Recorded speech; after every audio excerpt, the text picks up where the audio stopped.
Continuar con el Congreso Cervantino Nacional con una mesa que es un privilegio tenerla aquí esta mañana y que va a moderar la Sociedad Cervantina de Alcázar de San Juan, a los que ya reiteré ayer el agradecimiento continuo por todo el empeño que han puesto en esta Semana Cultural y en este congreso. Lo va a hacer Jesús Sánchez, conocido, intervino en la inauguración del festival como tal, con un cineforum, y hoy va a ejercer como moderador. Y bueno, pues presentaros a dos compañeros de la universidad, dos catedráticos, Milagros, aunque después seguro que lo vas a presentar tú mejor, Milagros y Felipe, bienvenidos a nuestro pueblo, y a otro también que creo que tiene muchas raíces con esta tierra, que es Enrique Suárez Figaredo, y que viene desde Barcelona. Bien, pues nada más, dejarlos con una mesa especialmente, vamos, nos vais a sorprender seguro, nos vais a contar muchas cosas bonitas, yo estoy deseoso de escucharos. Dos autores, dos libros, dos Quijotes frente a frente.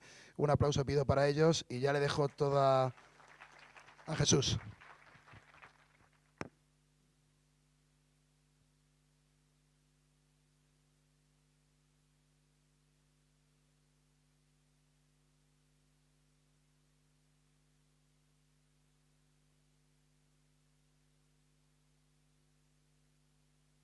Buenos días a todos. Agradezco al director de esta tercera Semana Universitaria y Cervantina, el profesor Víctor Raúl López, la invitación cursada a la Sociedad Cervantina de Alcázar de San Juan para dar cabida, dentro del programa de este congreso, a esta segunda mesa que organiza nuestra sociedad alcazareña. Mi agradecimiento también al Ayuntamiento de Quero y en su nombre a su alcalde, don José Rubén Torres, por el soporte institucional que permite la celebración de estos actos. Soporte institucional que también corresponde agradecer a la Universidad de Castilla-La Mancha, cuyos más altos representantes han honrado con su presencia la inauguración de este congreso. Y muy sincero agradecimiento el que la Sociedad Cervantina de Alcázar de San Juan tiene para con los tres ponentes que dan vida a esta mesa redonda. Su alto nivel científico solo se ve superado por su generosidad al acudir a esta cita organizada desde asociaciones que, como es el caso de la nuestra, están en su más dichosa juventud. Pero con una voluntad firme de poner en valor cuanto de cervantino hay en esta comarca a la que, como está reconocido oficialmente, se le ascribe el título de Corazón de la Mancha. Y por supuesto, muchas gracias también a todos vosotros que nos acompañáis en esta mesa y de quienes con mucho gusto esperamos vuestra participación en el coloquio que se establecerá tras las intervenciones de los ponentes, a quienes paso a presentarles. Tengo a mi izquierda a la profesora doña Milagros Rodríguez Cáceres. Se licenció en Filología Románica en la Universidad de Barcelona en 1976 y se doctoró en la Universidad de Castilla-La Mancha en 1995. Ha sido profesora ayudante en la Universidad de Barcelona. Entre 1989 y 1991 fue asesora lingüística del Ministerio de Educación en la Embajada de España en Brasil y entre 1998 y 2000 fue coordinadora de actividades dentro del mismo ministerio en relación con la Compañía Nacional de Teatro Clásico. Actualmente es profesora titular de la Universidad de Castilla-La Mancha y es autora de varias docenas de artículos, de amplios estudios sobre la historia literaria española e hispanoamericana y de ediciones del Lacello de Tormes, Cervantes, Zorrilla, etc. Su tesis trató sobre un novelista de vanguardia, Antonio Botín Polanco, un narrador de entreguerras. Es de destacar su labor universitaria y su obra como historiadora, editora y estudiosa de la literatura. Tiene una amplia panoplia de publicaciones en el ámbito de la crítica literaria e historia de la literatura.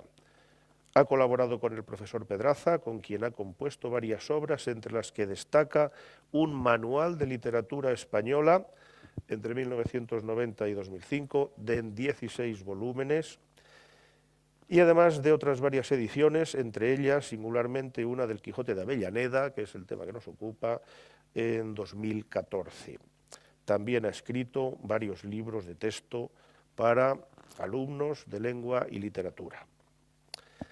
Al otro extremo de la mesa tenemos al profesor don Felipe Pedraza Jiménez, quien es doctor en Filología Románica por la Universidad de Barcelona, graduado por la Escuela Superior de Arte Dramática del Instituto del Teatro de Barcelona, es catedrático de Literatura Española de la Universidad de Castilla-La Mancha, director del Instituto Almagro de Teatro Clásico y codirector de las Jornadas de Teatro Clásico de Almagro. Cuando yo me estaba documentando para hacer esta presentación, encontré en la web una página de la Universidad de Navarra en la que está su currículo. Se trata de un documento donde la enumeración de sus publicaciones y trabajos ocupa nada menos que 167 páginas. No digo más. Ha consagrado parte de sus tareas investigadoras a la historia general de la literatura española e hispanoamericana. Su tesis doctoral se titula Edición crítica y estudio de las rimas de Lope de Vega. Y muy reseñable es la edición de Don Quijote de la Mancha que junto con la profesora Rodríguez Cáceres realizó en 2005 para la Diputación de Ciudad Real, dentro de la colección Biblioteca de Autores Manchegos con motivo del 4º centenario del Quijote. Nos queda en el centro de la mesa el ingeniero don Enrique Suárez Figaredo, hombre con reminiscencias renacentistas por cuanto puso su formación científica como ingeniero al servicio del abordaje de viejos problemas del cervantismo y de la filología.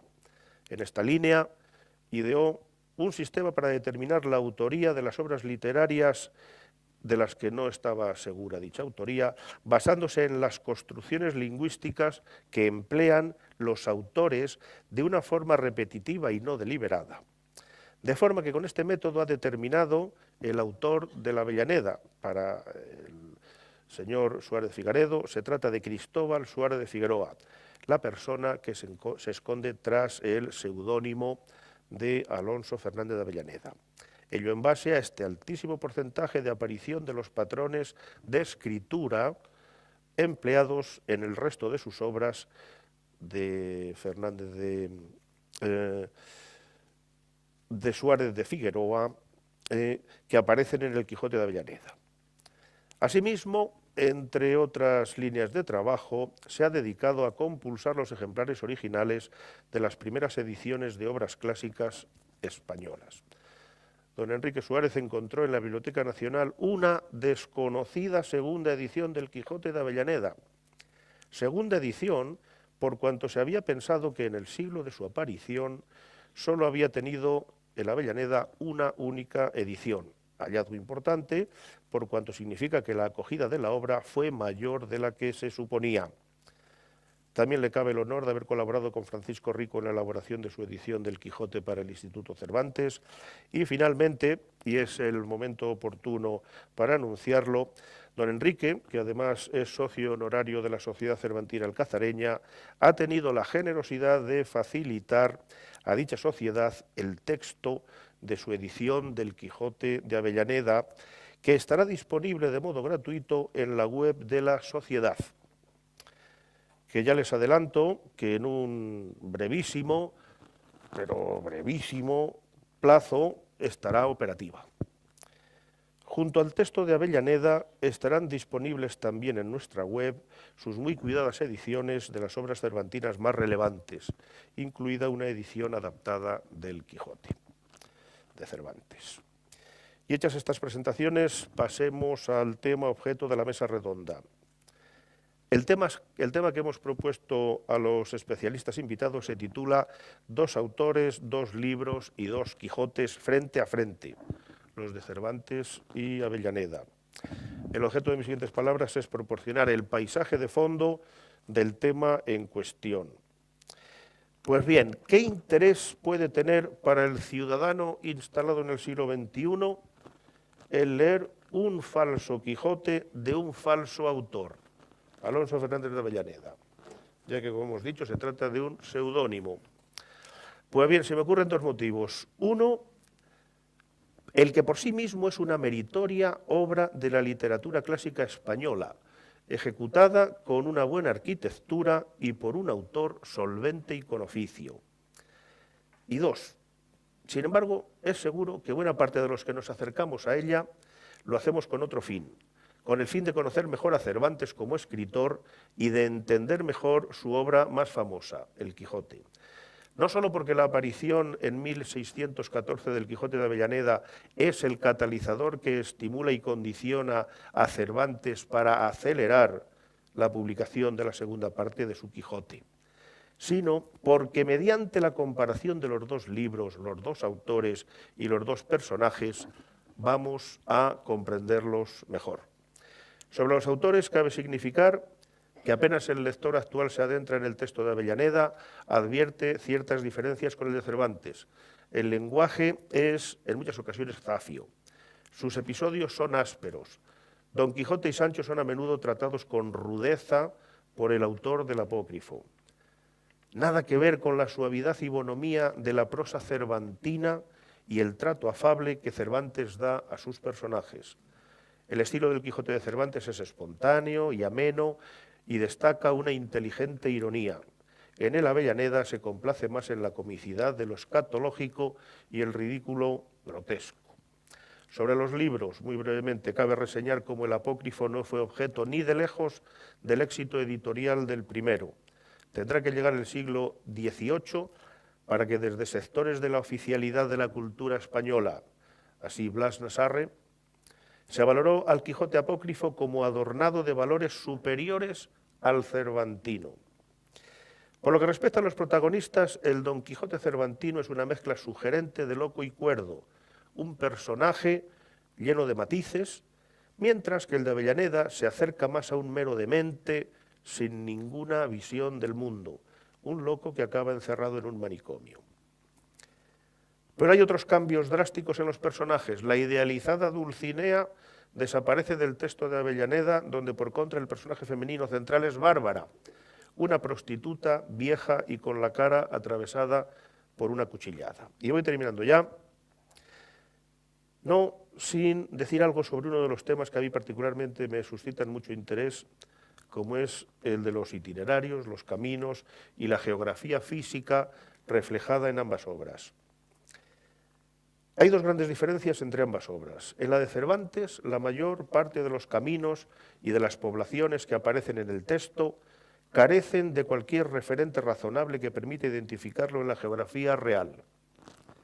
De entrada, sobre las poblaciones en las que entra Don Quijote, Cervantes solo da el nombre de dos, El Toboso y Barcelona.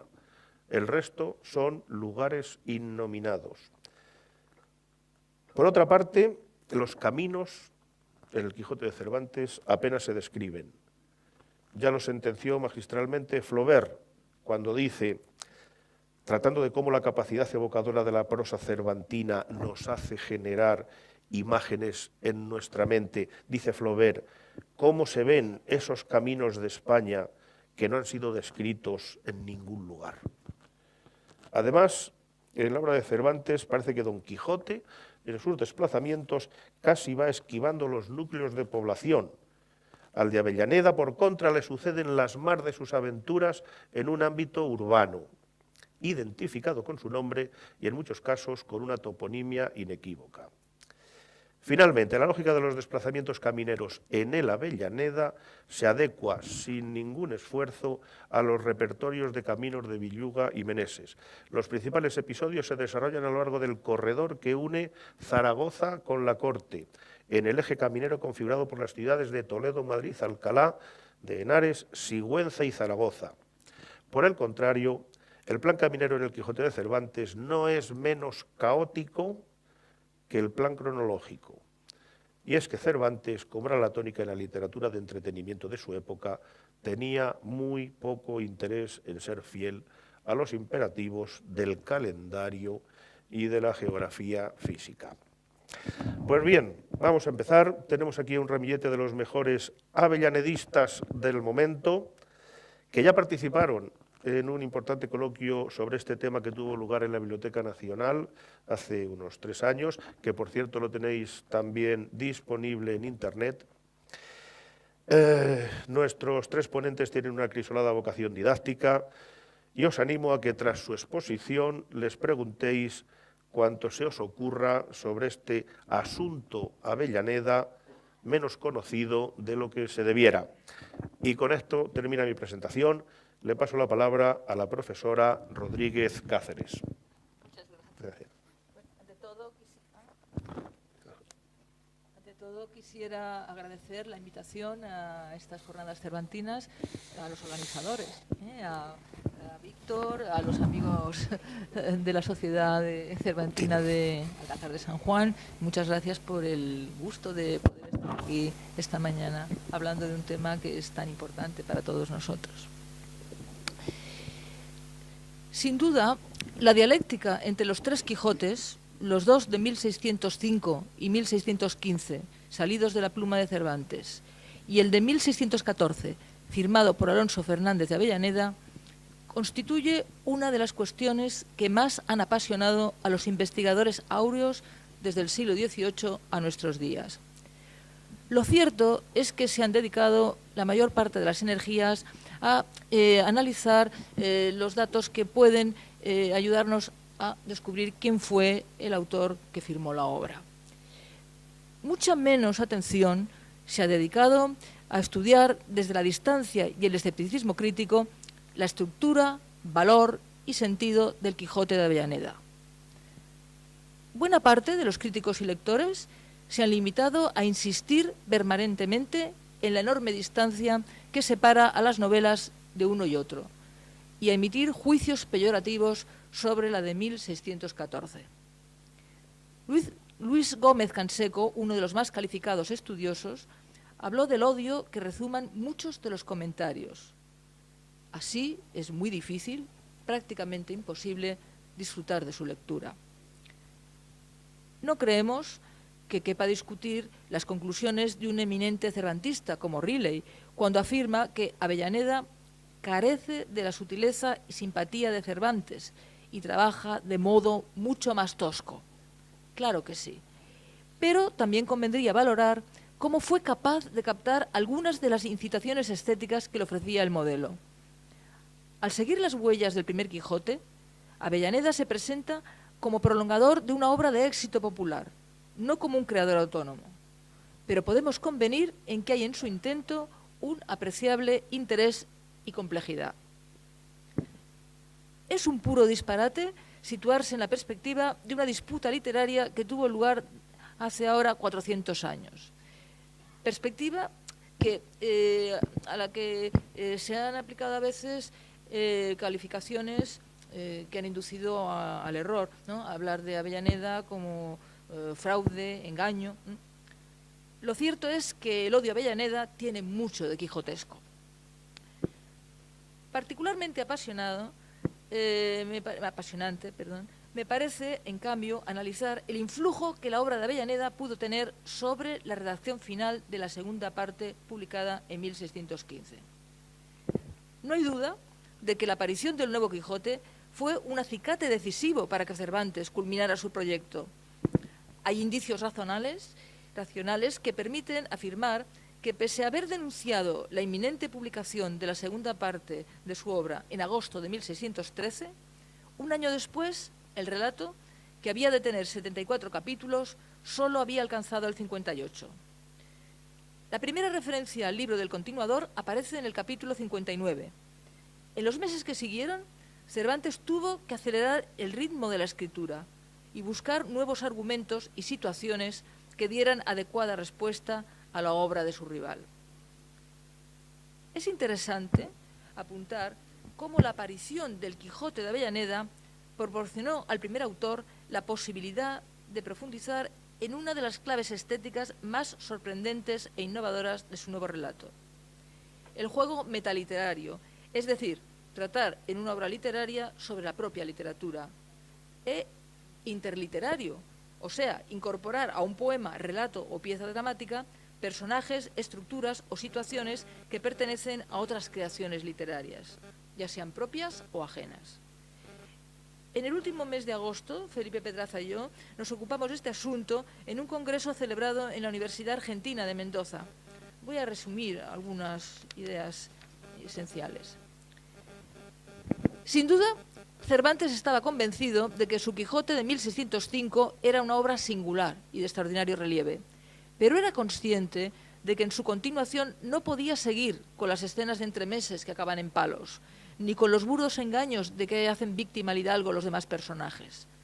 Había que buscar otros caminos. En la segunda parte no se abandonan las claves del realismo de la primera, pero asistimos a uno de los saltos más espectaculares de la fantasía cervantina. Desde los primeros capítulos, mucho antes de que tuviera noticia de la existencia de la obra de Avellaneda, se manifiesta con claridad una nueva dimensión, desconcertante, experimental, que sitúa en el mismo plano la realidad actual de las criaturas ficticias y las referencias a un libro recién publicado de las aventuras que han vivido hasta ese momento. A partir de entonces, Don Quijote y Sancho topan con personajes que ya les conocen porque han leído su historia. Esta sutil humorada encontró una oportunidad para su desarrollo cuando le llegó a Cervantes la noticia de que un tal Alonso Fernández de Avellaneda se le había adelantado y había sacado a la luz un segundo tomo que continuaba las aventuras del caballero. En el capítulo 59 de la segunda parte cervantina se presenta como un hecho normal y racionalmente aceptable la situación de que unos lectores, don Jerónimo y don Juan, se encuentren en una venta con el protagonista de una obra de ficción, lo saluden cariñosamente, admitan el debate sobre su identidad y proclamen que el protagonista de la novela de Avellaneda es un suplantador delictivo. Dicen: sin duda, señor, sois el verdadero Don Quijote de la Mancha, norte y lucero de la andante caballería, a despecho y pesar del que ha querido usurpar vuestro nombre y aniquilar vuestras hazañas, como lo ha hecho el autor de este libro que aquí os entrego. Además, don Jerónimo, en funciones de crítico literario, comunica a Sancho las alteraciones que ha sufrido en el relato de 1614. No os trata este autor moderno con la limpieza que en vuestra persona se muestra. Píntaos comedor y simple y no nada gracioso, y muy otro del Sancho que en la primera parte de la historia de vuestro amo se describe. Como es bien sabido, en esta conversación se fragua un giro fundamental, decisivo. El protagonista, dueño de su destino, decide desmentir a Avellaneda, incumplir lo anunciado por Cervantes en el último capítulo de la primera parte y dirigir sus pasos a Barcelona, evitando pasar por Zaragoza, donde ha ubicado sus andanzas la novela de 1614. Cuando el hidalgo manchego llega a la ciudad condal, sus anfitriones conocen los dos relatos y arremeten contra el de Avellaneda, lo que motiva un comentario de Sancho sobre la actualidad bibliográfica. Estos bien nos han conocido. Yo apostaré que han leído nuestra historia y aún la del Aragonés recién impresa. Cervantes pone la guinda a estos recursos en el capítulo 72, con el encuentro de Don Quijote y don Álvaro Tarfe, compañero de muchas aventuras de la novela de 1614, totalmente ajeno al universo cervantino. En conclusión, en el Quijote de 1605, Cervantes utiliza el vivo y a veces mecánico contraste entre las imaginaciones y quimeras del hidalgo manchego y la realidad exterior. En el de 1615 explora otra dimensión de la fantasía, la que nace de dar carta de naturaleza al universo de la ficción dentro de un relato realista. Para ello, le resultó muy provechosa la involuntaria colaboración de Alonso Fernández de Avellaneda y su Quijote.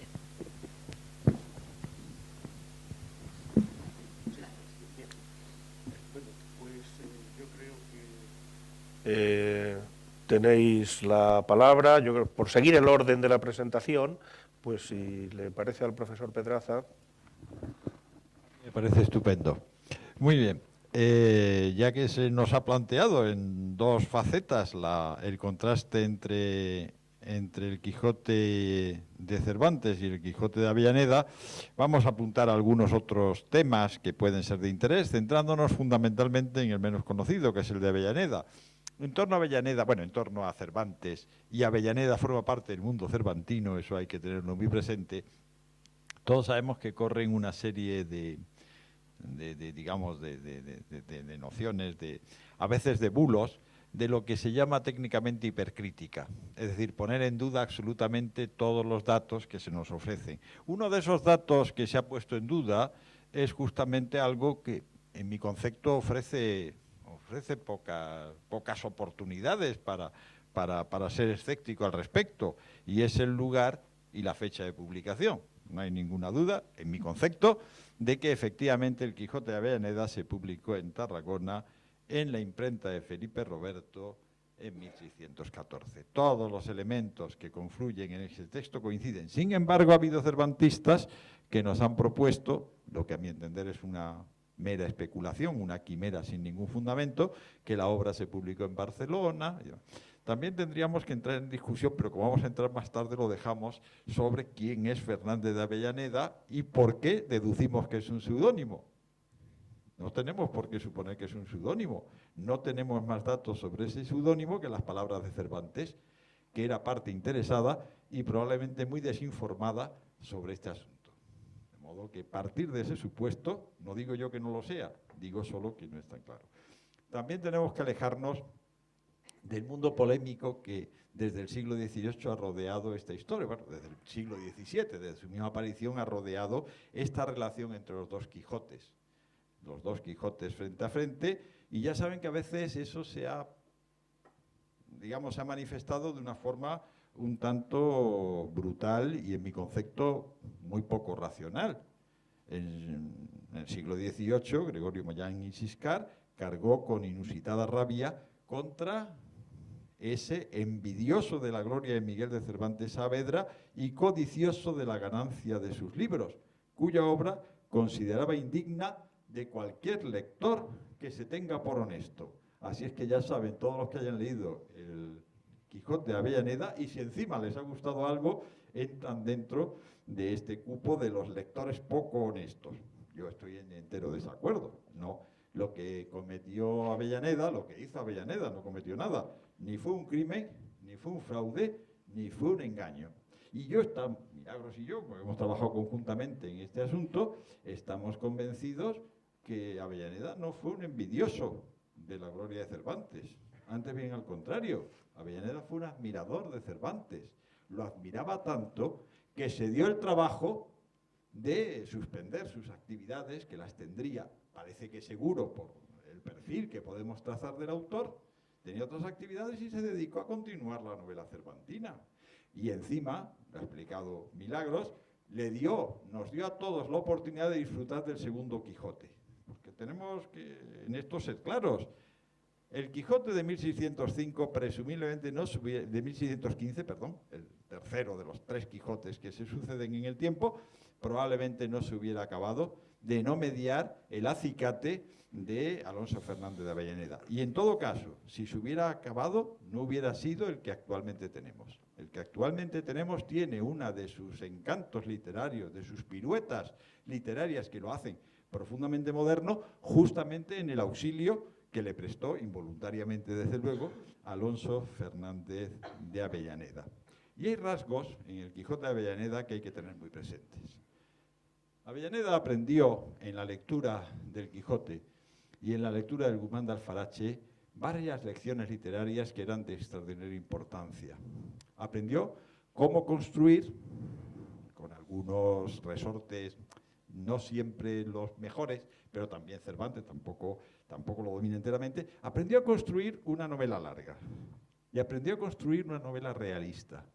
Y efectivamente, uno de los rasgos de Avellaneda es que exacerba ese realismo cervantino y en realidad quizá llega a confundir el realismo cervantino, que no es cervantino, que procede del Guzmán de Alfarache y en último término el Lazarillo, con la voluntad de concreción.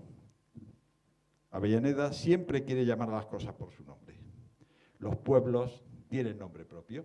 Es también, se ha apuntado, mientras que la novela de Don Quijote es una novela campera, muy campera, en cambio la de Avellaneda es una novela ciudadana. No por voluntad propia,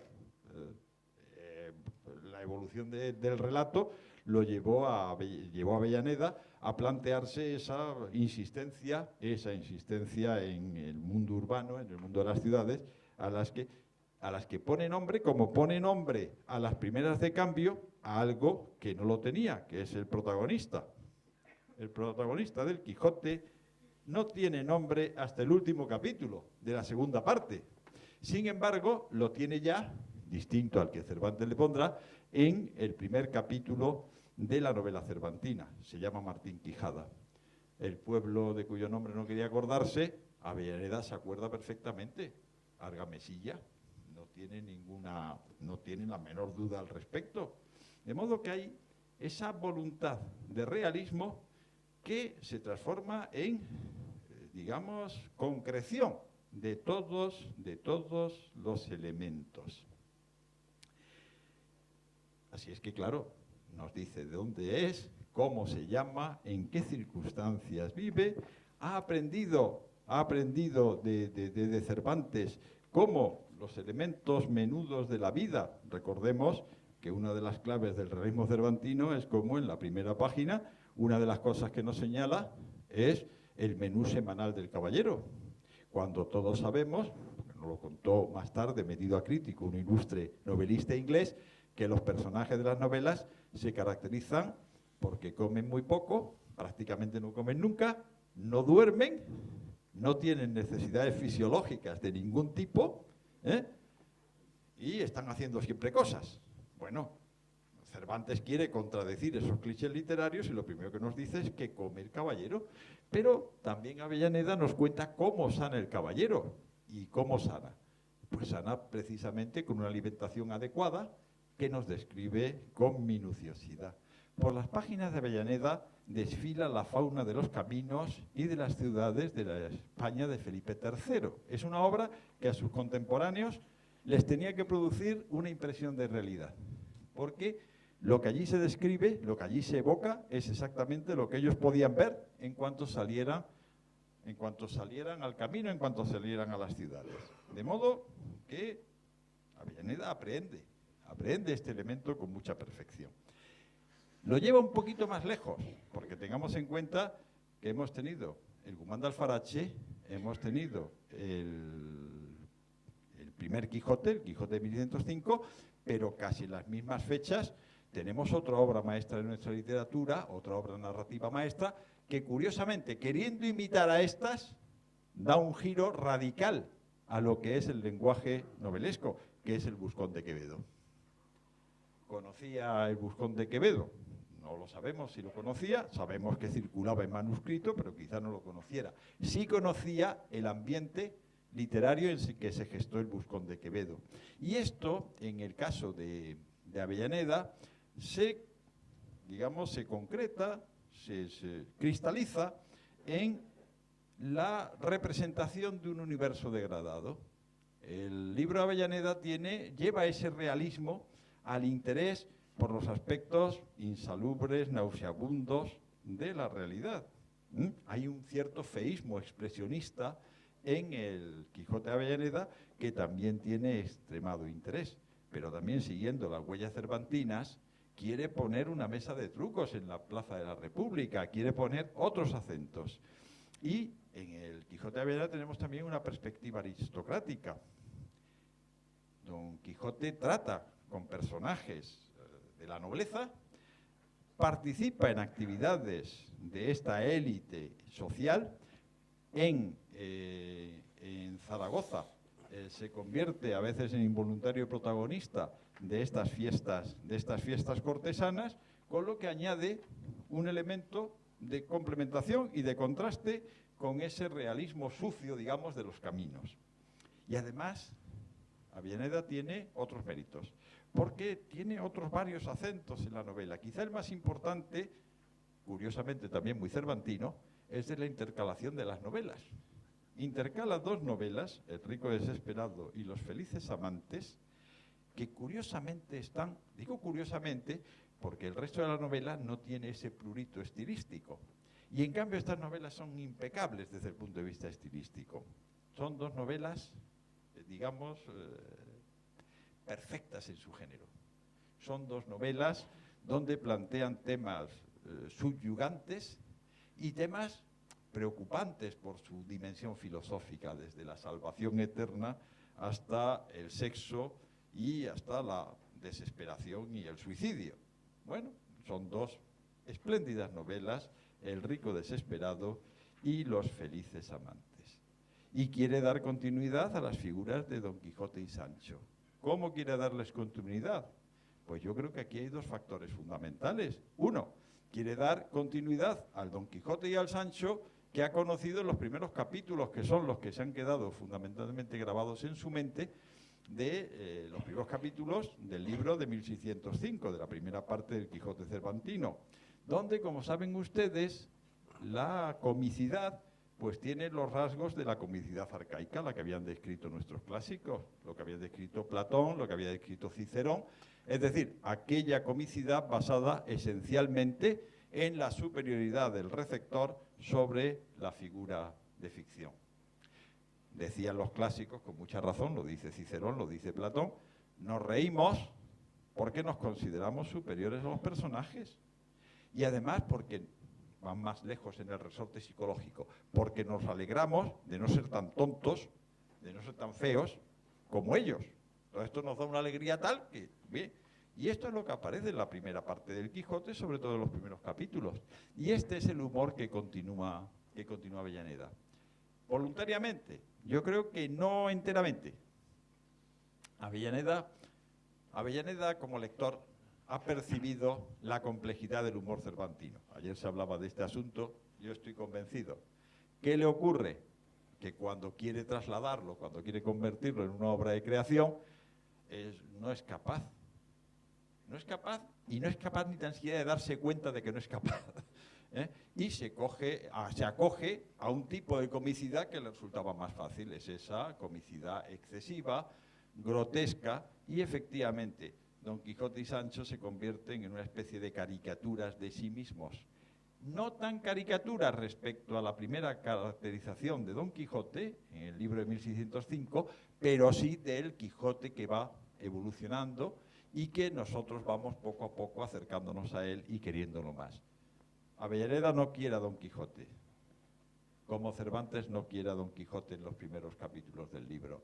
Lo denunció Nabokov muchos años después y no le faltaba razón. No es que no lo leía bien, es que no lo leyó completo. Vamos a ver, me explico, si lo leyó completo. Se quedó con la primera imagen. Claro, bien, pues esta es la situación, creo, de Avellaneda. Esto pasa mucho en la literatura. La Celestina fue una obra admirada, absolutamente admirada. Dejó deslumbrados a todos los que la leyeron. Y salieron un sinfín de imitadores. ¿En qué acabaron los imitadores de la Celestina? En novelas pornográficas. Porque las novelas pornográficas son muy fáciles de escribir.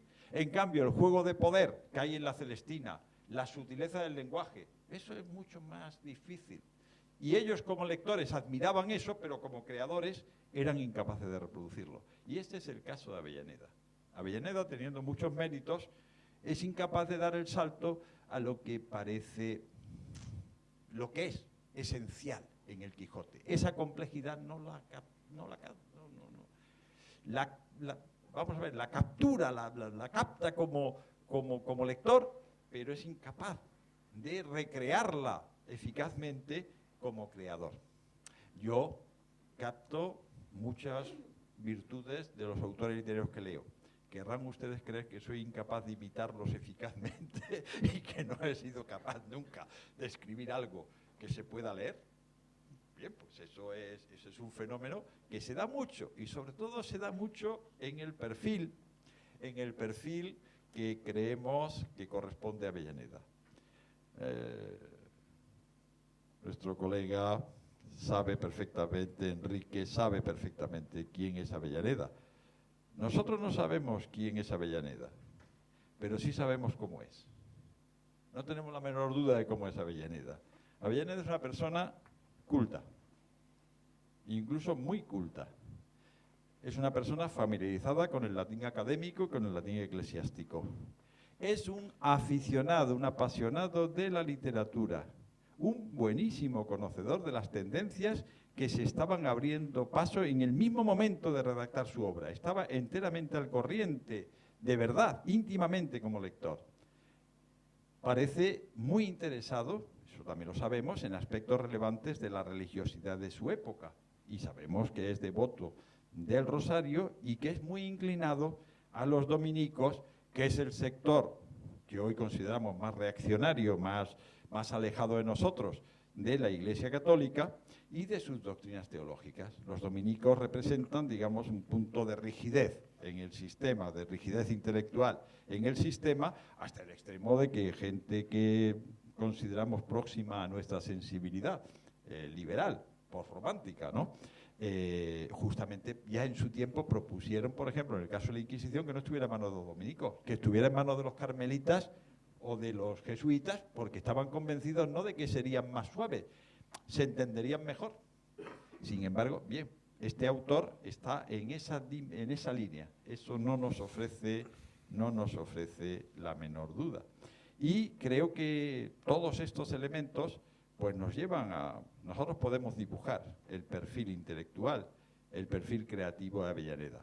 En cualquier caso, no es un hombre abominable, no es un enemigo de Cervantes, es un admirador de Cervantes, es un admirador de Lope, es un admirador de la comedia española, es uno de los muchos intelectuales españoles en el siglo XVII que, contra lo que se dice, porque nos hemos fijado en una parte muy pequeña de la producción crítica de ese momento, no nos hemos fijado, a milagros ya hemos tenido que hacerlo porque nos hemos visto, digamos, obligados por razones del cargo para, por ejemplo, hacer una antología de lo que dicen los contemporáneos, todos los contemporáneos que han caído en nuestras manos, sobre el teatro de Lope.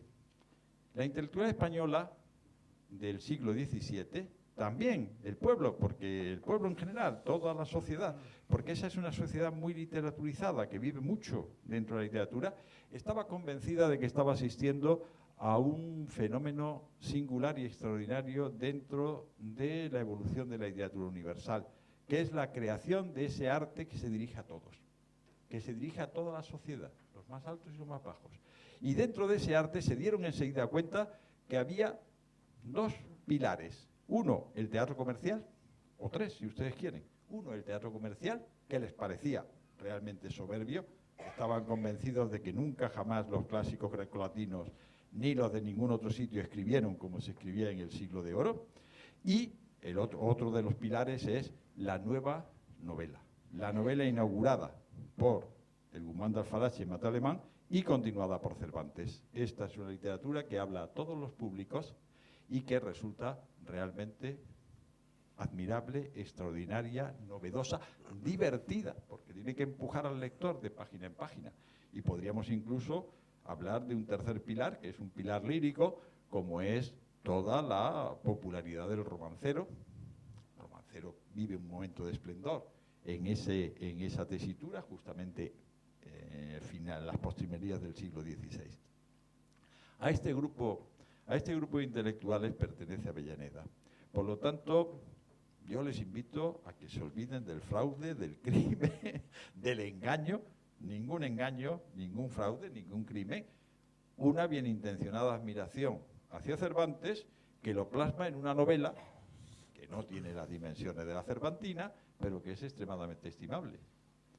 No hay más que acercarse a ella y verán ustedes. Y en todo caso, aunque fuera deleznable, el haber propiciado que Cervantes acabara la segunda parte y además que diera esos giros, sería para que nosotros veneráramos a la persona de Alonso Fernández de Avellaneda por los siglos de los siglos. Muchas gracias, profesor Pedraza, por esa importante y clarificadora intervención de aspectos básicos de la Avellaneda en su relación con Cervantes. Don Enrique, tiene usted la palabra. Buenos días. Después de lo que han dicho los profesores, yo ya solo me queda preguntar dónde está la puerta, ¿no? Porque creo que lo han tratado perfectamente, además como corresponde, en su caso, desde un punto de vista académico, de expertos en literatura. Yo voy a bajar. Los ingenieros somos gente muy rara. Nos gusta, no tenemos la sensibilidad que normalmente tienen la gente de letras, y algunas cosas se nos escapan. Y yo voy a poner mi puntito aquí. Yo en su momento, por razones que ya no vienen al caso, sería muy largo, tenía que leer Siglo de Oro, mucho Siglo de Oro. Yo quería hacer cosas, pero me faltaban lecturas del Siglo de Oro. Y empecé a leer, no por el Alcaná de Toledo, pero todo lo que caía en mis manos. Y uno de los libros que leí, por ejemplo, qué sé yo, Marcos de Obregón, El Buscón de Quevedo, libros de caballerías, que quizá hoy tendríamos que hablar también sobre ello. Uno de los que leí fue El Quijote de Avellaneda. Y lo leí con la mente en blanco, absolutamente. Porque es una frase que ya he oído, por cierto, creo que un par de días. Mire, yo no soy cervantista, por lo tanto, yo no idolatro a nadie, y ni siquiera a Miguel de Cervantes. Quijotista sí que soy, pero cervantista no. Por lo tanto, yo lo leí con la mente en blanco, y además lo leí tan rápidamente como me fue posible, porque yo lo único que quería era aprender vocabulario y sintaxis de autores del Siglo de Oro. Me urgía hacer eso. Por lo tanto, no hice una lectura cruzada, pero sí que hice una lectura rápida. ¿Por qué les cuento esto? Porque a lo mejor alguno de ustedes tendrá que hacer esas mismas reflexiones dentro de un tiempo, si tienen éxito, al menos tiene éxito esta mesa redonda. Quiero decir, que hay que leer El Quijote de Avellaneda. Entonces yo les voy a explicar mi reflexión final. Yo había ya leído El Quijote de Cervantes, claro. Y dije, me ha gustado muchísimo. ¿Por qué? El Quijote de Cervantes, sobre todo el de 1605, para un servidor, un ingeniero y que ha sido prácticamente 40 años directivo, es un caos organizativo. Lo siento, yo eso lo valoro muchísimo. Pues el de Avellaneda es una organización pluscuamperfecta. 3 partes, 12 capítulos cada una. Las novelas intermedias, que son 2, prácticamente están situadas en el centro geométrico del relato. Cuando uno las lee, nunca queda desconectado del relato principal. No como sucede en El Quijote de Cervantes, que de repente aparece ahí el curioso impertinente y el capitán cautivo y no sé quién, y Zoraida y tal, y tú llevas 80 o 90 o 100 páginas que han desaparecido Don Quijote y Sancho Panza. Tampoco se pierde el asno de Sancho Panza, quiero decir. Eso yo lo aprecié en su momento. Y luego, al final, inevitablemente, tuve que pensar qué opino de los personajes. ¿Y qué me dije? Prefiero los cervantinos. Pero prefiero los cervantinos porque yo ya había leído las 2 partes del Quijote. Ese fue mi error. Porque la segunda parte del Quijote hay muchas cosas que mejoran nítidamente respecto a la primera porque necesitaban una mejora. Y porque los personajes de la segunda parte del Quijote cervantino han de ser diametralmente opuestos en muchos aspectos a los personajes de Avellaneda. Y evidentemente los personajes cervantinos a mí me resultan entrañables, por eso los prefiero. Pero los personajes avellanedescos, que a mí me gusta llamarlos así, es que son perfectos, diablos, un loco de atar. Desde el primer capítulo hasta el último capítulo. ¿Dónde ha de acabar? Como el pastor Quijotil, no sé qué, no, acaba en el manicomio de Toledo, pero es lo más normal del mundo, al menos para un ingeniero. ¿Y qué pasa con el zafio aldeano? Que es el señor Claro, es que Sancho Panza es que es gracioso. ¿Dónde va a acabar Sancho Panza? Demonios, de criado bufonesco en una familia principal en la Villa y Corte. Pues miren por dónde. Pues a mí eso también me gustó, ¿verdad?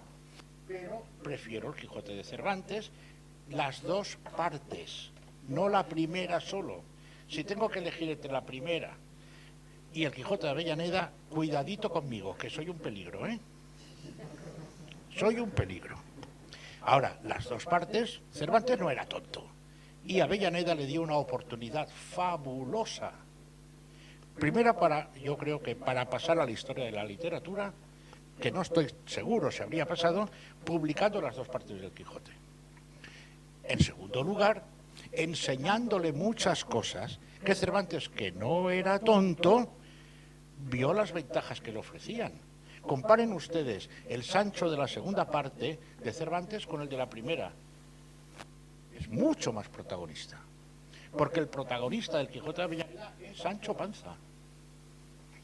En la primera parte del Quijote, Cervantes pues ha llevado, pues mira, a Don Quijote, ahora vete por este camino y ahora vete por aquel otro.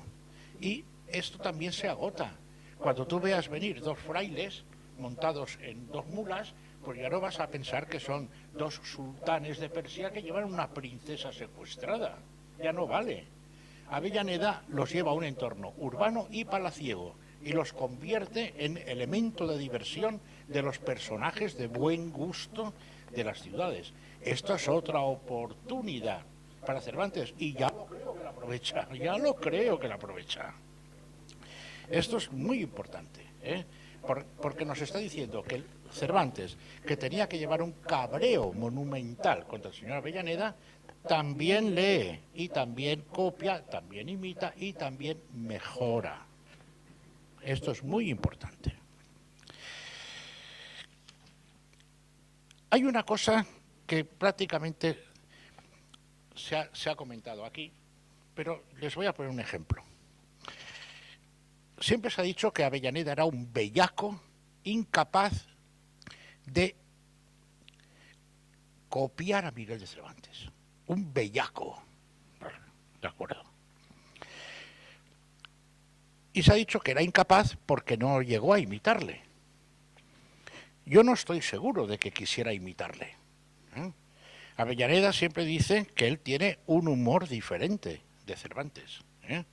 Y también dice que Cervantes, en fin, tiene sus cositas, algunas pues, seguramente dignas de censura, que él se las censura, pero él no. Él no ofende a nadie ni nada por el estilo. Pero tiene una sensibilidad. Miren, ha comentado Felipe la historia del rico desesperado. Es una historia muy interesante, porque las dos novelitas intermedias que intercala Avellaneda tienen su toque de líbido, tienen su toquecito. En la primera, una familia de flamencos, un matrimonio joven, que ella acaba de dar a luz un hijo precioso, además varón. Estas cosas eran importantes, no es una niña, es un varón. Eso significa que la casa tiene heredero, etcétera. Bueno, la señora está recién parida y ahí se presenta un soldado español que va de viaje. Un soldado español. Y claro, lo acogen porque esta familia flamenca pues son muy aficionados a España, aprecian mucho a los españoles. Y este soldado español se las agencia por la noche para entrar en el cuarto de la recién parida, porque para evitar la tentación, la esposa duerme en un cuarto diferente del esposo. Y se mete en la cama con la señora. Y la señora dice, hombre, hijo, también podrías esperar un poco, no sé, ¿no? Pero es igual. El soldado, en fin, se sacia, ¿verdad? A la mañana siguiente, el soldado se larga inmediatamente a primera hora. Y cuando se levanta Japelín, que es el esposo, por lo que le comenta a su esposa, se da cuenta de lo que ha sucedido. ¿Qué hace Japelín? Pide un caballo, coge un venablo y sale en el camino que supuestamente ha seguido el soldado español. Y claro, lo pilla. Pobrecito el soldado español, porque lo deja, pero bien servido, ¿verdad? Y bueno, se encarniza con él. A todo esto, cuando se ha ido y la mujer se entera de cómo ha salido de la casa, de cómo ha cogido la lanza, de cómo ha salido lanzado, se da cuenta de que ella ha deshonrado a su esposo. Cualquiera dirá, hombre, yo no lo sabía, pero lo ha deshonrado. Por lo tanto, ¿qué hace? Se tira al pozo. Bueno, muy bien. A esto que llega Japelín, satisfecha su venganza, y le dicen que su mujer se ha tirado al pozo. Entonces, ¿qué hace Japelín? Coge al niño, que lo tiene el ama en brazos, lo coge de las piernas, de los piececitos, lo estrella contra el brocal del pozo y luego el Japelín se tira al pozo también y le dice, aquí voy, espérame, amada mía, ¿verdad? Bueno, el rico desesperado, el suicida, el desesperado suicida. Acaba esta historia y los que han asistido al relato, cada uno va a dar su opinión sobre esto. Ha escuchado el relato un eclesiástico, reflexión del eclesiástico. Esto le ha pasado a Japelín y a su esposa porque en su momento habían estado ingresados en monasterios para seguir la carrera religiosa, pero mira, la abandonaron. Por eso les ha pasado lo que les ha pasado, por imbéciles, ¿no? Llega Don Quijote. A mí la historia me ha gustado, porque el honor se ha de lavar. Ahora, lo que no me gusta es que Japelín se suicide tirándose al pozo. Lo que Japelín tendría que haber hecho era alistarse en las tropas del emperador y morir en combate. Al fin y al cabo, Don Quijote se supone que es un caballero, ¿verdad? Y hay amigos. Y entonces aparece el Zafio, el señor Sancho Panza. Y dice, oiga, a mí que me perdonen, pero la ruina de la familia de Japelín ha sido el deseo de venganza. Y lo dice el Zafio, y lo dice el tonto, y lo dice el que se supone que no ha de decirlo. Para mí esto es muy importante, cómo este señor Avellaneda, que es un bellaco, traslada esta opinión al lector para que el lector haga con ella lo que le parezca. Pero evidentemente un lector sensible tiene que darse cuenta del asunto. Tiene que darse cuenta de que Avellaneda no solamente no es tan bellaco, sino que además tiene, ¿cómo os diría?, la agilidad literaria de poner esas opiniones en boca de otros y ponérselas delante del lector. Hay cosas de mérito en el Quijote de Avellaneda que nos han pasado desapercibidas durante siglos a todos. De eso se trata. Yo voy a decir, antes de que se nos olvide, que leer el Quijote de Avellaneda para mí es obligatorio, no conveniente, obligatorio para cualquier cervantista y para cualquier quijotista. Obligatorio. Y también, dentro de lo que cabe, si es posible, leerlo con la mente en blanco y olvidarse de si Avellaneda era fulano o era mengano, si tenía algo contra Miguel de Cervantes, si Cervantes le había hecho algo muy gordo, si Avellaneda se estaba vengando, si Cervantes es mejor que Avellaneda, si Avellaneda es mejor que Cervantes. Leerlo, si es posible, como una novela normal y corriente del Siglo de Oro. Y verán que tiene cosas muy buenas el Quijote de Avellaneda, pero muy buenas. Y aparte de eso, es que es imprescindible para entender lo que va a pasar en la segunda parte del Quijote de Cervantes. Imprescindible. Y ahí veremos cómo el señor Avellaneda, que yo siempre he dicho que fue más listo que bellaco, ayuda mucho a Cervantes para completar su segunda parte y, en principio, tal y como yo lo veo, para pasar efectivamente a la historia de la literatura, obra y autor. Muchas gracias.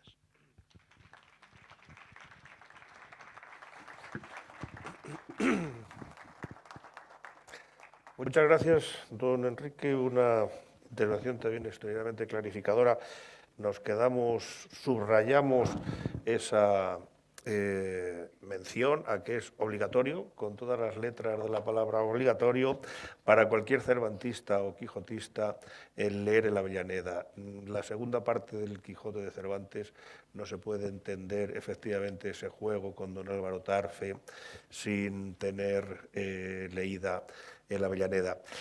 Lo que estoy viendo en esta mesa es muy interesante porque se están desmoronando viejos tópicos sobre la Avellaneda, sobre la calificación moral casi que recibe el autor, como tú decías, un bellaco o una persona, un plagiario, ¿no? Era una actividad normal el que tuvieran continuidad las obras que habían tenido, comentabas, Felipe, la Celestina tuvo una serie de continuaciones importantes. Lazarillo, sí. Ese descrédito que se ha vertido sobre la imagen de Avellaneda, ¿no? Pues se obedecerá a algo también. Me ha parecido muy interesante esa mención a la diferencia de la comicidad entre Avellaneda y la segunda parte, sobre todo, de Cervantes, posiblemente estimulado también por el hecho. Avellaneda estimula a Cervantes a modificar la comicidad burda que aparece en los primeros capítulos. Y luego me hace muy importante que Enrique, que ha investigado poderosamente la identidad del autor, ¿no? Pues que diga que no es lo más relevante luchar por investigar la autoría, ¿no? Que tiene unos valores por sí mismo en Avellaneda que justifican su puesto en la historia de la literatura española. Bueno, pues sobre cualquiera de estos temas, la comicidad, la autoría, el feedback que se establece entre Avellaneda y Cervantes. Los juegos interliterarios en la segunda parte es una de las novedades que además tiene una proyección mayor en la literatura de hoy. Es decir, esta capacidad para presentar la ficción, la mezcla entre la ficción, la realidad, la reflexión sobre la misma, y esto es verdad que se da antes de que aparezca Avellaneda en la segunda parte del Quijote, pero esto se exacerba justamente, mira, ahora lo apuntaba, se exacerba desde el momento en que aparece la figura de Avellaneda, o sea, el libro de Avellaneda, y se mezcla con las aventuras del Quijote cervantino. Me parece capital. Claro, porque Cervantes, por su cuenta, juega con lo que hemos dicho antes, ¿no? La metaliteratura. Él empieza la segunda parte hablando de un libro que es el suyo propio, de la primera parte, ¿no? Los personajes de Cervantes ya son conocidos porque la gente ha leído el libro. Eso está... Ahora, sin embargo... Eso no deja de ser sorprendente. Es gracioso, es curiosísimo, ¿no? Y ellos mismos se sorprenden. Dicen, ¿cómo es posible que hayan podido saber incluso cosas que nosotros hemos hablado en privado, en una habitación y nadie nos ha oído, ¿no? Con lo cual, es un análisis que se está adelantando a la figura del narrador omnisciente, ¿no? Es que se mete en la mente de los personajes. Sancho, que es analfabeto, tiene reflexiones metaliterarias. Es capaz, y de crítico Sancho, literario. de darse ¿Qué es cuenta de esto eso? del narrador omnisciente? Que eso es alguien que nos está viendo con un ojo desde arriba. Esto no existe en la realidad. Claro. Estoy perplejo. Esa perplejidad ante la figura de la instancia del narrador omnisciente la plantea Sancho, lo que hace todavía más graciosa la reflexión. Claro. O sea que... Sí. Señores del público, en cualquier momento pues pueden intervenir. Tenemos dos manos. La primera, por favor. Sí, Eduardo. Buenos días. Os felicito a todos. Mi pregunta es doble para quien la quiera contestar. ¿Dónde queda el prólogo de Avellaneda? Porque no habéis citado y es fundamental en la reacción de Cervantes, en los insultos. Aquí ya no se trata de que a Avellaneda nos caiga gordo, es que le llama viejo, manco. Y la otra pregunta... Es que era viejo y manco. Sí, pero le llama sin amigos. Bueno, es que no tenía amigos. Bueno, eso yo creo que me gustaría escuchar alguna opinión sobre dónde queda el prólogo en vuestros estudios, en vuestras reflexiones. Y luego la otra es, perdón, aunque sé que es una tesis que no tiene mucho peso entre los cervantistas, que habéis estudiado esta cuestión, pero sí la he leído cuando se enumeran distintas opiniones, es por qué se ha dicho, apuntado, ya reconozco que sin peso, que incluso hay quienes creen que el Quijote de Avellaneda lo pudo escribir el propio Cervantes. La primera cuestión, que yo he escrito publiqué el año, bueno, ya no sé si es el año pasado, porque el tiempo vuela que da gusto, hace muy poco, en la revista Monteagudo había un artículo que se titula Cervantes y Avellaneda, historias de una enemistad, primera parte. No va a haber segunda, porque la segunda la hemos derivado por otra vía, pero bueno, esa primera parte justamente trataba, dedica un sector a la cuestión del prólogo. Y antes no hemos citado el prólogo porque confiábamos en que sirviera de cebo para que ahora se planteara la cuestión. Sí, yo estoy convencido de, ya sabes, hay una teoría, una hipótesis muy interesante y muy bien documentada y muy sólida de este profesor granadino, ahora no me viene el nombre. Canseco. No, murió Nicolás Marín. Nicolás Marín elaboró una hipótesis según la cual el texto de Avellaneda, narrativo, había sido escrito por una persona y, en cambio, el prólogo lo había escrito otra persona. Incluso él señalaba la posibilidad de que el prólogo fuera obra directa de Lope de Vega. Bien. Milagros y yo, porque eso en parte lo hemos ido trabajando conjuntamente, pero finalmente el artículo ese lo escribí yo, mantenemos que efectivamente el autor de la narración es uno y el del prólogo es otro, pero los dos son el mismo, son Alonso Fernández de Avellaneda en distintos momentos. Cuando escribe la novela, Fernández de Avellaneda está deslumbrado por el Quijote y es un continuador. Es un homenaje al Quijote para el que esperó 5 años antes de ponerse a escribirlo. Como no aparecía la segunda parte, pues cargó sobre sus hombros la tarea de continuar, de dar culminación a esa obra. Y en cambio, el prólogo, que es lo que se escribe al final, a pesar del nombre, siempre es lo último que se escribe, claro, el prólogo lo escribe justamente cuando, habiendo escrito su novela, se encuentra en el prólogo de los ejemplares de Cervantes el anuncio de que va a publicar en breve la segunda parte del Quijote. Y Avellaneda monta en cólera. Monta en cólera porque todo su trabajo es trabajo baldío. Y, en efecto, el prólogo de Avellaneda responde puntualmente al prólogo de las ejemplares. En las ejemplares, que es un prólogo que, bien leído, es muy vanidoso, es un prólogo jactancioso en que Cervantes se echa muchos piropos a sí mismo, y esto pues le irrita. Me parece que el proceso psicológico es bastante fácilmente comprensible, cada cual puede meter la mano en su pecho y verá cómo efectivamente eso nos ocurre constantemente cuando alguien al que tú has seguido, al que has completado su obra, ahora se descuelga con que te deja y encima se echa todo tipo de piropos. Y pum, pum, pum, pum, responde puntualmente. Desde otra perspectiva, este asunto, los contrastes entre los dos prólogos, los trató también nuestra amiga y maestra Rosa Navarro en un artículo que está publicado en el Boletín de la Real Academia, donde planteaba una situación similar, más filocervantina, digamos, menos escéptica respecto o más entusiasta o convencida de las bondades morales de Cervantes, pero lo que Avellaneda vio es que ese prólogo era muy jactancioso, lo dejaba él a 2 velas porque había dedicado 3 años, en lo que calculamos razonablemente que tardó. Tenemos unos indicios internos que nos llevan a pensar que esa novela se escribió aproximadamente en 3 años. Y cuando la va a sacar con la intención de completar la obra cervantina, va a Cervantes y ya anuncia que se la va a pisar. Creo que esa es la razón. Y responde puntualmente al brazo que perdió en la más gloriosa, pues dice que es un manco, es viejo.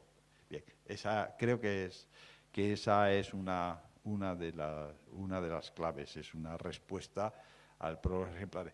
Hay casos parecidos. En ese artículo yo he desarrollado, porque lo conocía previamente, porque lo había, un caso mucho menos conocido, pero que es idéntico. En 1672 se publicó en Cerdeña una continuación, un volumen que quería completar las obras poéticas de Quevedo. Lo publica un señor, admirador de Quevedo sin duda, que es José de Litala, que encima fue político importante, era de las élites de Sardas, y admirador de Quevedo. Se había publicado El Parnaso Español en 1648, se anunció que se iba a completar con las 3 musas que faltan enseguida, no se hizo, y este hombre tomó, digamos, sobre sus hombros el escribir 3 libros, no es un solo volumen, pero vamos, tres capítulos de poesía a imitación de Quevedo. Cuando ya están imprimiendo la obra en Cagliari, en Càller, cuando están imprimiéndola, resulta que en Madrid el sobrino de Quevedo publica las 3 musas últimas castellanas. No quiera ustedes ver cómo se pusieron los sardos.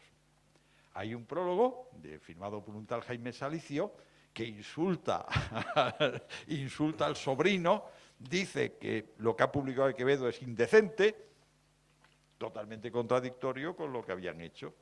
Por lo tanto, me parece que el fenómeno psicológico es bastante claro. Y efectivamente, lo escriben, son 2 plumas, manejadas por un mismo señor, pero en 2 momentos distintos. Esa es la hipótesis que, al menos hoy por hoy, nos parece más verosímil. Tenemos otra cuestión que era... Sí, era ¿por qué, en qué se han basado algunas hipótesis para decir que el Quijote de la Avellaneda pudo ser escrito por el propio Cervantes? Sí, yo quería un poco... Es que vamos... Todo, de verdad que todo el tema de Avellaneda ha sido para mí un desastre durante todos estos años. Todo se ha llevado mal, todo se ha juzgado mal. Y como todo se puede proponer, y al fin y al cabo proponer pues no es pecado, nadie va a ir al infierno, pues incluso ha habido quien pues se ha tirado por el balcón diciendo que Cervantes también escribió el Quijote de Avellaneda. Bueno, pues de acuerdo, pero las personas que han leído a Miguel de Cervantes saben perfectamente que es imposible que Cervantes escribiese ese Quijote y que escribiese de esa manera y con una carga tan barroca, en fin, eso es una serie de cuestiones técnicas. Pero es que el que ha leído, es que nada más empezar, es que ya lo ve, es que es absolutamente sencillo. Pero por proponer, pues, propuestas atractivas, resultaría que Miguel de Cervantes no solo sería el príncipe de las letras castellanas, sino el inventor del marketing, ¿verdad? Igual que ahora, cuando se va a proyectar una película de no sé quién, pues tú te enteras antes que el protagonista femenino y masculino han mantenido un tórrido romance durante, ¿verdad? Pues, Cervantes tuvo que inventar eso, para fabricarse él el encaje. Cuando salga su segunda parte, pues publico esta, ¿verdad?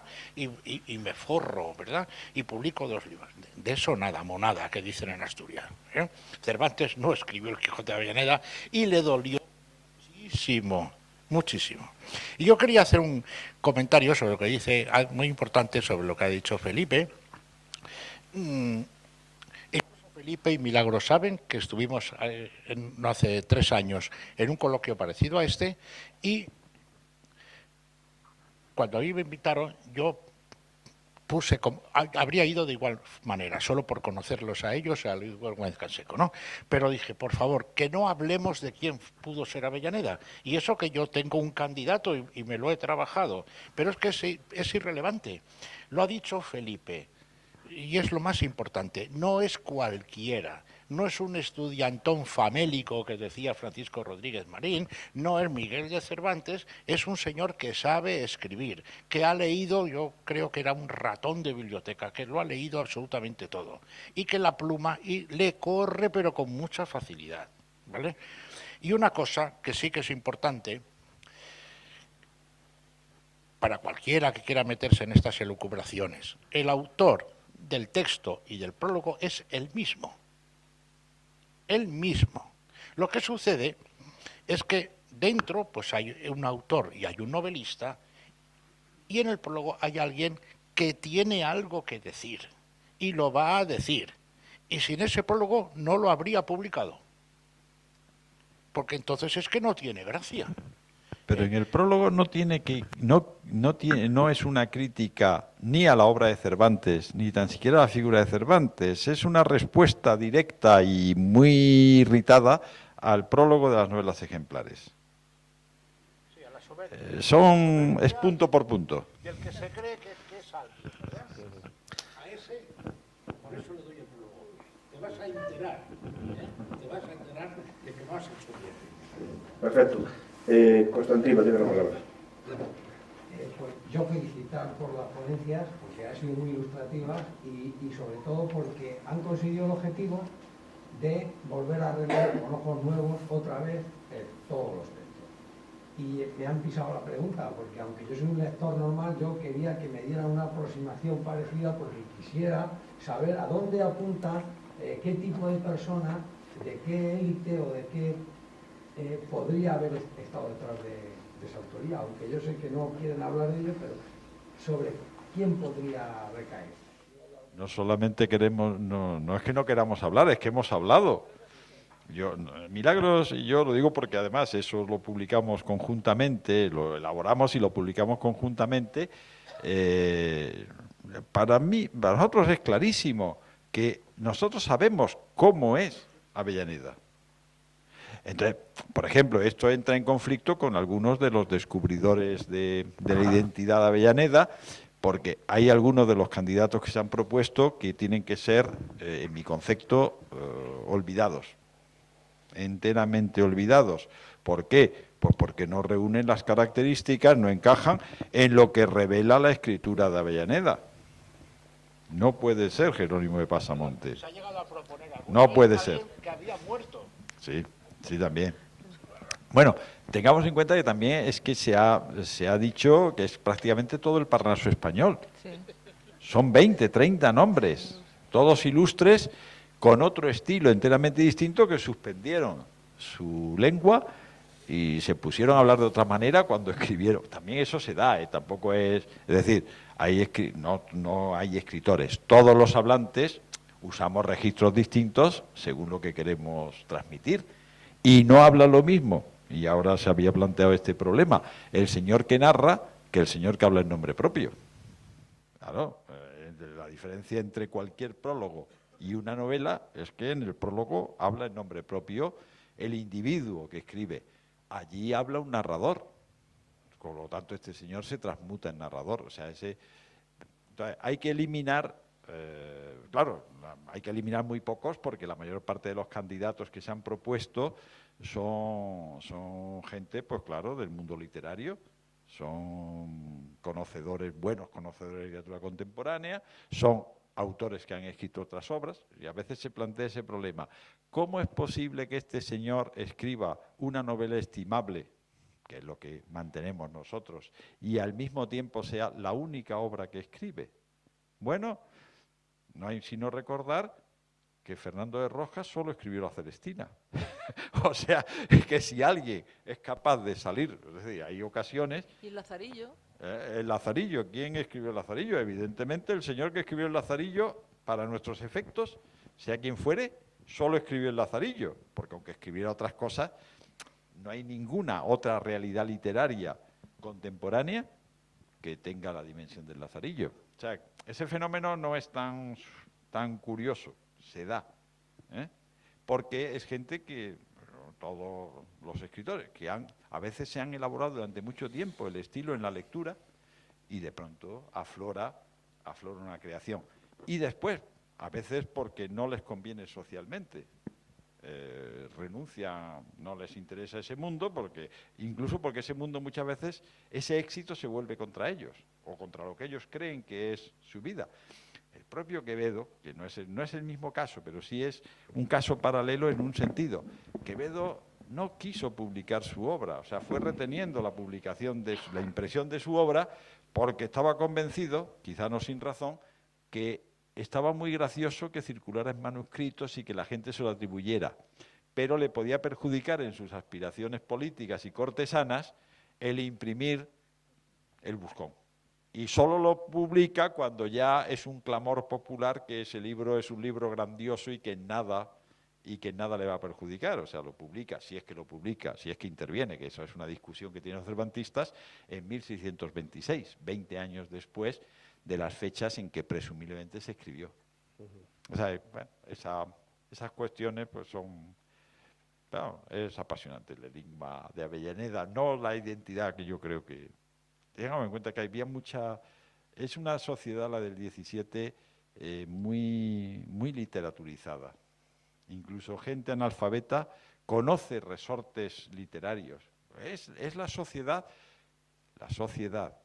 que en su mayor parte es analfabeta, pero que se entusiasma con La vida es sueño, que es una obra complicadísima, empezando por los primeros versos, que hoy no hay quien los entienda. Bueno, sí se entienden, pero vamos, hay que tener una preparación para entender los primeros versos. Y eso se recita en los corrales de comedias. Y el público lo admite y el público lo admira. O sea, era una sociedad que tenía esos ingredientes y hay que tenerlo muy presente, y mucho más en las élites intelectuales, que estaban convencidos de que estaban asistiendo a una edad de oro de la literatura. No hay que leer sino el libro de Francisco de Barreda, que es un homenaje, propaganda del Conde Duque, pero que tiene unos capítulos dedicados a la comedia española. Le parece, claro, la gran creación del momento. El Quijote le pareció a todo el mundo, a todos los intelectuales, la gran creación del momento. Y aún de los siglos. El Guzmán de Alfarache tuvo un éxito arrollador, o sea que, bueno. Estupendo. Víctor. Bueno, pues agradecer igualmente la mesa, y yo tengo una cuestión por el tema de la onomástica, el tema de nombrar a los personajes que se hacen por el Quijote cervantino, en el primer capítulo. ¿Hasta qué punto creéis que Avellaneda provocó que se nombrara a Quijote, o sea, Alonso, el nombre de Alonso, que fuera bautizado, vaya? Porque yo creo que si no, jamás nos habríamos quedado, yo creo, con el apellido. Pienso, no sé qué pensáis sobre esto, sobre el apellido, que la selección de Quijada, no Quijano, y bueno, y el colgar la pluma, pues para evitar que haya más Avellaneda. Si Avellaneda le llamó Martín, Cervantes tenía que desmentir al señor Avellaneda. Por lo tanto, cualquier nombre distinto de Martín servía. Bueno, pues mira, pues Alonso, que dentro de lo que cabe es un nombre pues relativamente aplicable para un hidalgo aldeano. El nombre Alonso era un nombre pues bastante común. Entonces, también. Como ya había dicho al principio, que si Quijada, que si Quijana, que si no sé qué, pues Alonso Quijana. Pero Martín nunca. Igual que hizo pues con... ¿Se me escucha bien? Sí. Igual que hizo pues con Cervantes había llamado a la esposa de Sancho por María Gutiérrez, ¿verdad? Y Cervantes pues al final pues la llama pues Teresa. Teresa pues porque todo lo que tiene que hacer Cervantes en su segunda parte ha de desmentir al señor Avellaneda. Y encima tiene la vergüenza de echarle en cara a Avellaneda que no sabe el nombre de la mujer de Sancho, cuando el que no sabía el nombre de la mujer de Sancho era Cervantes, que es un escritor muy descuidado. Claro, Avellaneda, en cambio, es un escritor muy cuidadoso, lo que no quiere decir que sea bueno, sino que es muy cuidadoso. Yo también soy un escritor muy cuidadoso y soy muy malo. Eso no... Hay una cosa que me gustaría comentar. Ha salido aquí, pero puede ser motivo de reflexión, que efectivamente en la segunda parte del Quijote de Cervantes, donde quieran que van los personajes, hay quien les conoce. Y yo tengo mis dudas de que en la redacción que hubiese tenido prevista Cervantes para su segunda parte, esto estuviese incluido. Yo creo que Cervantes lo necesita también, para que aparezca alguien que aprecia a esos personajes iniciales e incluso que desprecia a los otros cuando les conoce. Ahora, es una argucia extraordinariamente buena y muy cervantina también. pero también propiciada por la irrupción de Avellaneda, probablemente. Ya para esta, porque empieza muy pronto. Es decir, claro, es decir, y no me da a mí la impresión, Milagro lo ha desarrollado antes, que volviera atrás. Es decir, sabemos que pudo volver atrás en algunos capítulos, pero la noticia de la edición del Quijote, de su éxito, que aparece a las primeras de cambio, yo creo que ahí había, y a eso también lo hemos elaborado los dos, más bien la necesidad de cambiar la comicidad. Es decir, había que buscar unos resortes nuevos, porque tenía que ser una obra que no desdijera de lo que el público esperaba. Tenía que ser continuación del Quijote de 1605, pero no podía repetir los mismos clichés. Y de pronto se le ocurre esa idea, que todo es a favor. Resulta que ya se da de barato, que la obra ha sido un éxito, que la obra es maravillosa y que todo el mundo la admira. Eso no hay autor al que no la halague, como es obvio. Pero además, de pronto presenta una finta que deslumbra a los lectores. O sea que... Es que pasa eso, ¿no? Avellaneda se fijó, claro, solo pudo leer el primer Quijote, lógicamente, pero se fijó sobre todo en un episodio en que Don Quijote se cree que es Baldovinos, ese personaje del romancero, que es un que ya no vuelve Cervantes claro, con esa pista. claro. Sin embargo, Avellaneda lo explota. Claro. O sea, Cervantes mete ahí a Baldovinos y entonces da la sensación de que Avellaneda se fija mucho en ese episodio y que parece fácil, ¿no? Piensa, mira, pues aquí es una buena posibilidad de... Y entonces, de hecho, Avellaneda, en su Quijote, hace que el protagonista se convierta en distintos personajes, no ya en Baldovinos, sino Fernando el Cator, el personaje del romancero, que para mí esa es una de las cosas más flojas, a mí me desagrada una de las cosas más... Claro, porque él vio lo de Baldovinos y dice, pues mira, y entonces de repente, así como... Sí, y lo hizo varias veces, ¿no? Claro. Entonces... Muchas gracias, Milagros. Estamos ya en la recta final para terminar esta mesa y yo sí que me gustaría casi terminar pidiéndoos una valoración sobre un hecho que se ha pasado un poquito así por encima. El que en el siglo XVIII una serie de ilustrados que alguien ha calificado de cervantófobos, entre ellos Montiano y Nasarre, los traductores, los reeditores basándose en la primera traducción del Lesage al francés. ¿Qué trasfondo había detrás de qué movimiento había en la élite de la cultura española para afirmar estos señores que el Quijote de Avellaneda reunía una validez superior a la de Cervantes, que era una obra de más categoría literaria que la de Cervantes? Una valoración superficial para... ¿no? O sea, el Cervantes de Avellaneda, el Quijote de Avellaneda está estructurado de una forma más clara, tiene quizá a un no clásico, aunque nos parezca mentira, le podía interesar más ese tipo de obra, ¿no? Unos personajes más sólidos, demasiado rocosos, sí, pero... Eso lo ha explicado ya él en buena medida, ¿no? La vuelta, bueno, la recuperación de las ideas aristotélicas, de las ideas aristotélicas pasadas por el tamiz de los humanistas italianos del XVI, que en realidad esquematizaron mucho lo que dice Aristóteles, y que para los que el encanto fundamental de una obra literaria es justamente la coherencia, es la teoría del decoro, en la que el personaje tiene que comportarse como tú esperas que se comporte. En consecuencia, las sorpresas son poco recomendables. El Quijote de Cervantes empieza siendo un loco y resulta que después es poco menos que un filósofo, un guía para la humanidad. Los políticos lo dicen todos los días, seamos Quijotes. ¿Cómo dice usted que seamos Quijotes? Si está loco, por Dios. Bien, entonces, lo que quieren es decir, no, vamos a ver, si está loco, está loco. Y si no está loco, no está loco. Entonces, en el Quijote de Avellaneda veían una estructura mucho más sólida. Veía una coherencia simplificadora mucho más firme. Y es lo que están proponiendo. ¿Por qué proponen estos señores? ¿Eran tontos acabados? No, lo proponen frente a una serie de desvaríos, de excesos ya intragables de la literatura que parte del propio Cervantes, que parte de Quevedo, que es una literatura que cada vez se alambica más, cada vez se complica más, ¿no? Volvamos a unas raíces de coherencia interna de la obra. Y esa es la razón.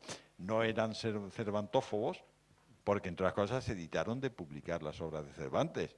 Incluso llegan a decir que el teatro español de verdadera valía es el de Cervantes, que tiene delito.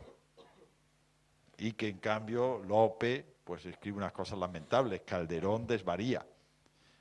Bueno, hoy solamente en esa época de la historia se ha pensado eso. En consecuencia, esa opinión no estaba, digamos, entraba dentro de su lógica, aunque ahora nos parezca disparatada. Perdóname, ahora con esa pregunta que nos ha hecho, me acabo de acordar de lo que le escuchamos un día a Luis Gómez Canseco, los aquí presentes, que dijo: mis alumnos prefieren leer el Quijote de Avellaneda que el Quijote de Cervantes.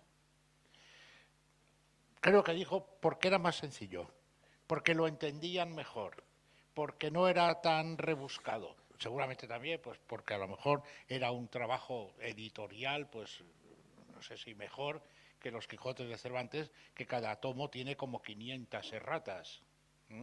Y en algunos momentos se aprecia una organización chapucera del relato, con cosas que ni encajan y que se ve que esto lo ha sacado de no sé dónde y lo ha metido de un cajón de su bufete y lo ha encajado aquí para engordar el tomo. Y curiosamente eso dijo Luis Gómez Canseco. Entonces quizá alguien pensó de la misma manera, decir, oye, este relato está bien organizado, los personajes son sólidos y acaba. Es que también esto es importante. Acaba. Uno queda en el manicomio y otro bien colocado en una casa de gente principal. Para uno clásico eso era bueno. Digo yo, Correcto, pues simplemente queda cerrar el acto. Hemos tenido una mesa cervantina, o más bien avellanedista, de muy alto nivel. Creo que se han tocado muchos temas muy interesantes, que se ha ofrecido un estado actual de la cuestión que es rompedor con respecto a esos tópicos que todos teníamos en nuestra cabeza. Creo que ha sido un auténtico placer y un auténtico lujo contar con la presencia de los tres ponentes que conocen. Entonces, en nombre de la Sociedad Cervantina de Alcázar de San Juan, les doy las gracias por estar aquí acompañándonos y participándonos en esta mesa. Y simplemente pedirles un aplauso para los ponentes.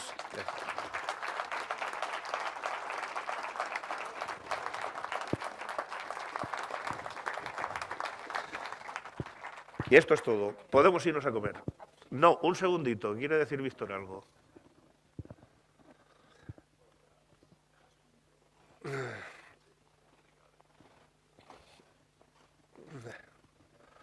Sí, quedaba el pequeño. Tenía la espalda y no los veía. Reiterar el agradecimiento a esta mesa, a sus integrantes, por supuesto, a Jesús, y bueno, presentaros, lo conocéis también, a Luis, al presidente de la Sociedad Cervantina de Alcázar de San Juan, muy activo y nos ha ayudado en todo momento, también ha estado en un cineforum, y pedirle que haga una entrega de la sociedad de un presente que tienen, y nosotros también de nuestro querote, o sea que se van a ir cargados, como veis.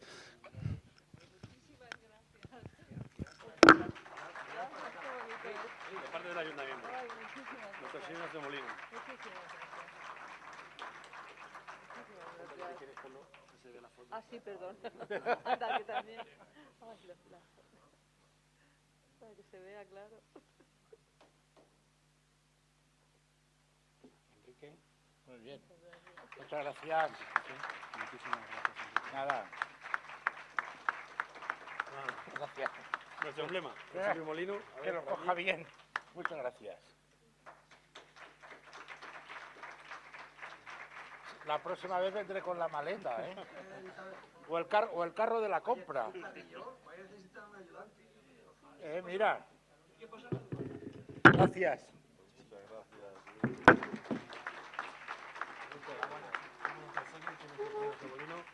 Como emblema cultural. Una foto de familia ahí con los...